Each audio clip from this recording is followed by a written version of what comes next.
महाराष्ट्राच्या मंत्रालयामध्ये 2014 पर्यंत कार्यकर्त्यांची गर्दी दिसत होती. मागील 10 वर्षात हे चित्र बदललेले असून आता मंत्रालयात फक्त ठेकेदारांची गर्दी दिसत असल्याचा घणाघाती आरोप जागृती यात्रेच्या प्रणेत्या महिला राष्ट्रवादी काँग्रेस पार्टी शरदचंद्र पवारच्या राष्ट्रीय अध्यक्ष खासदार फौजिया खान यांनी शुक्रवारी कारंजलाड येथे आयोजित सभेमध्ये केला. त्यांनी या सभेत राज्यातील टक्केवारीची सरकार इस्बाल हद्दपार करण्यासाठी सर्व जनतेने पुढाकार घ्यावा असे आवाहन यावेळी त्यांनी केले. कारंजलाड येथील देशमुख मंगलम सभागृह शुक्रवारी आयोजित वाशिम जिल्हा शरदचंद्र पवार राष्ट्रवादी काँग्रेस पार्टीच्या वतीने खासदार फौजिया खान यांच्या जागृती यात्रा समृद्धी महामार्गाकडे या कार्यक्रमाचे आयोजन करण्यात आले होते. या कार्यक्रमाच्या अध्यक्षस्थानी राष्ट्रवादी काँग्रेस जिल्हाध्यक्ष बाबाराव खडसे हे होते, तर प्रमुख अतिथी म्हणून खासदार फौजिया खान, राष्ट्रीय काँग्रेसच्या राष्ट्रीय सरचिटणीस डॉक्टर आशा मिरगे,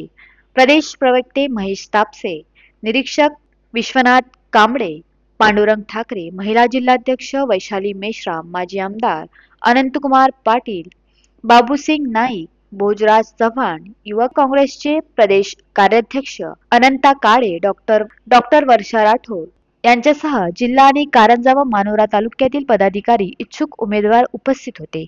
यावेळी बोलताना खासदार फौजिया खान पुढे म्हणाल्या की राज्यात सर्वत्र उत्कृष्ट दर्जाची कामे होत असून या भ्रष्टाचारातून जमा केलेले कोट्यवधी रुपये ठेकेदार आणि त्यांच्या पाठीराखे सत्तेत सहभागी असलेले राजकारणी तोच पैसा निवडणुकीमध्ये खर्च करून पुन्हा कोट्यवधी कमवण्यासाठी चुकीच्या लोकांना निवडून आणण्यासाठी प्रयत्न करत आहे. ही लोकशाहीची शोकांतिका असून आता मतदारांनी जागृत होऊन आम्हाला दान नको, अधिकार द्या असे निवडणुकीत पैसे वाटप करणाऱ्या उमेदवारास ठणकावून सांगायला पाहिजे असे आवाहन केले.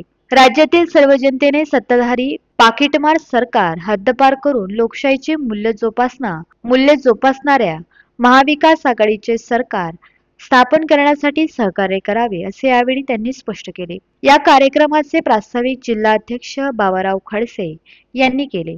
तसेच माजी आमदार अनंतकुमार पाटील, ज्येष्ठ नेते पांडुरंग ठाकरे, डॉक्टर आशा मिरगे, डॉक्टर वर्षा राठोड, प्रवक्ते महेश तापसे यांनी यावेळी आपले मनोगत व्यक्त करून राज्यातील केंद्रातील भाजप आघाडी सरकारच्या भ्रष्ट कारभारावर टीकास्त्र सोडले. कार्यक्रमाचे आभार युवक राष्ट्रवादी काँग्रेसचे प्रदेश कार्याध्यक्ष अनंता काळे यांनी मानले. या कार्यक्रमास कारंजा मानोरा मतदारसंघातील 5,000पेक्षा जास्त नागरिकांनी लक्षवेधी उपस्थिती होती. Javed Khan, the sting operation news, Karanjlad. The sting operation news, सत्याचे दुसरे नाव, अन्यायावर लेखणीचा घाव.